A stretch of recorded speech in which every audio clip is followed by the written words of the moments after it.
Bismillahirrahmanirrahim. Assalamu alaikum, 5th class. Hope you all will be fine.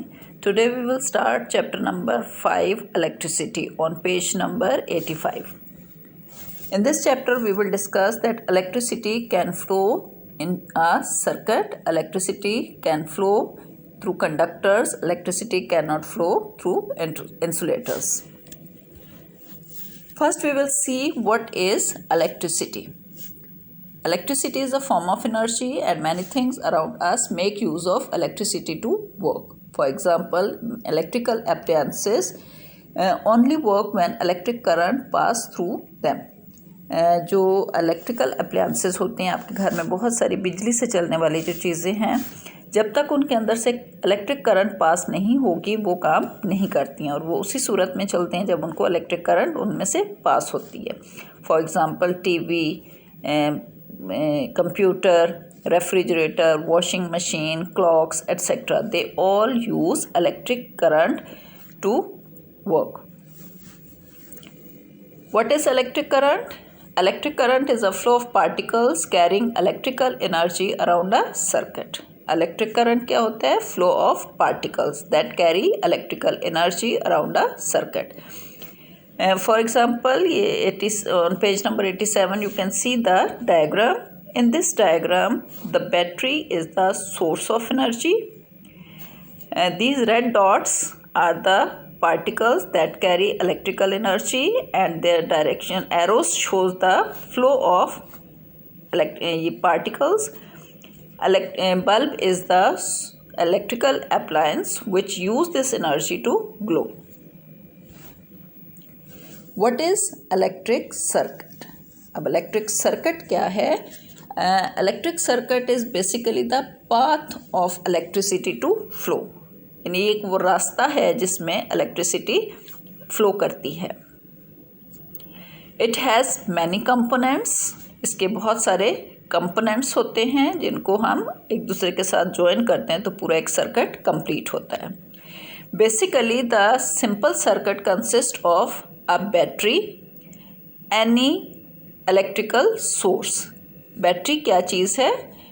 Electrical source है, जिसको हम cell भी कहते हैं कॉमनली. ये हमने इनके बारे में भी लास्ट चैप्टर में हमने पढ़ा था कि जो हम घरों में बैटरीज या सेल यूज़ करते हैं टॉयज़ को चलाने के लिए, टॉर्च को चलाने के लिए, क्लॉक को चलाने के लिए, ये बैटरीज कहलाती हैं या इनको हम कॉमनली सेल भी कहते हैं. तो ये आपका मेन सोर्स है. इसके बगैर जो है वो सर्किट के अंदर करंट इलेक्ट्रिसिटी फ्लो नहीं कर सकती है. Secondly, the path of for electricity to flow such as wire. अब ये जो बैटरी है या जितने भी कंपोनेंट्स हैं इनको एक दूसरे के साथ कनेक्ट करने के लिए वायर चाहिए होती है. तो वायर भी क्या है? Component of circuit. Next is an electrical load such as light bulb. Electrical load वो चीज़ है जिसको आप इलेक्ट्रिसिटी प्रोवाइड करेंगे और वो काम करेगा. वो सर्किट में लाइट बल्ब भी हो सकता है, वो सर्किट के अंदर आपका फ़ैन भी हो सकता है जिसको आप इलेक्ट्रिसिटी दे रहे हैं तब वो चलेगा.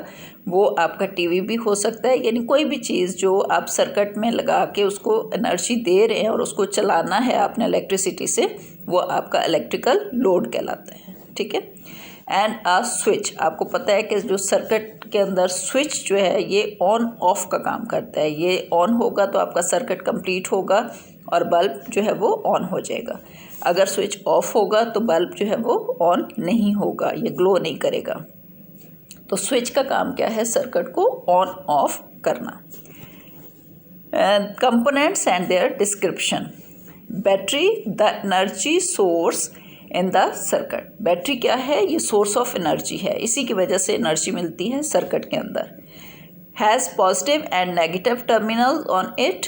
अगर आप एक सेल या बैटरी को उठा के देखें तो उसके ऊपर दो टर्मिनल्स होते हैं. ये मैंने पहले भी बताया था, positive and negative terminals. Second क्या है? Wire. Use to connect the components together. Wire के ज़रिए हम सारे कंपोनेंट्स को एक दूसरे के साथ कनेक्ट करते हैं. Wires are made up of metals which are good conductors. तो अमूमन वायर जो मेटल की बनाई जाती हैं. मेटल्स जो हैं वो गुड कंडक्टर होते हैं, that they can pass electricity through them. Light bulb क्या है? ये इलेक्ट्रिकल लोड है. ठीक है, जिसमें से इलेक्ट्रिसिटी फ्लो करेगी तो वो लाइट ग्लो करेगा। And it needs to be connected properly in order for electric current to flow through it. इसको सर्किट में आप प्रॉपरली लगाएंगे तो फिर इसमें से करंट पास होगा और ये ग्लो करेगा। And last is switch use to open and close the circuit. Switch के ज़रिए हम सर्किट को ओपन या क्लोज कर सकते हैं। When the switch is closed, closed का मतलब है ऑन होना। स्विच ऑन होगा तो इलेक्ट्रिक करंट कैन फ्लो, तो इलेक्ट्रिक करंट गुजरेगी। When the switch is open, open का मतलब है off. The electric current stops flowing. जब स्विच ऑफ होगा तो इलेक्ट्रिक करंट फ्लो नहीं करेगा। ठीक है, तो ये components and their description about the electric circuit. Hope you will understand. Thank you, class.